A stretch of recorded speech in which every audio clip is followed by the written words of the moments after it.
El tema de la legítima defensa és un dels elements bàsics claus de la convivència humana. Tothom té dret a defensar-se front a una invasió, front a la injustícia.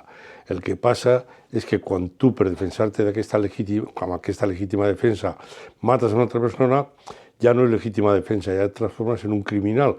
I la legítima defensa no et dona mai dret a ser un criminal, a matar una altra persona. Per tant, hem de buscar altres formes de defensar-nos.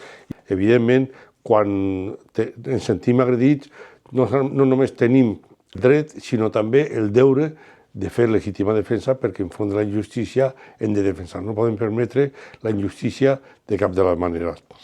El que passa és que, clar, els militars proposen com a forma de legítima defensa la defensa militar, que és la destrucció mútua assegurada, que es basa en que no m'atacaràs perquè jo em defensaré i et mataré a tu, acabaré amb tu i tu acabaràs amb mi i acabarem tots morts. Per tant, no ho faràs. Aquí això té un punt dèbil i és que això es basa en que l'enemic sigui una persona assenyada. Si l'enemic és un boig, és igual la destrucció mútua assegurada perquè Hitler es va suïcidar i si Hitler hagués tingut bombes atòmiques, igual ja no existirien vius. O sigui que la destrucció mútua assegurada és un element clau per acabar amb la vida humana. Hem de buscar altres formes de defensa. Els que estudiem la no violència estem treballant el tema de l'autodefensa no violenta, de la dissuasió civil.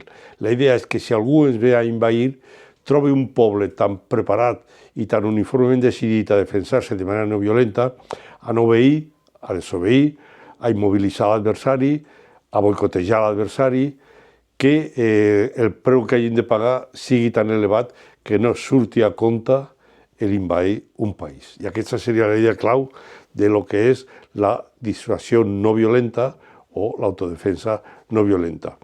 Aquest és el camí que proposem no violents. Nosaltres no anem a un giri amb la mà, no? Perquè l'alternativa que tenim a la nostra autodefensa no violenta és la bomba atòmica. I això sí que és anar amb un giri d'inconsciència i de burreria, perquè amb l'autodefensa no violenta podem sobreviure i amb la dissuasió nuclear aquí estem tots perduts i ja estem morts d'antemà. Així que el camí que proposem sempre és estudiar i treballar una defensa intel·ligent, basada en la intel·ligència i no en la bomba atòmica.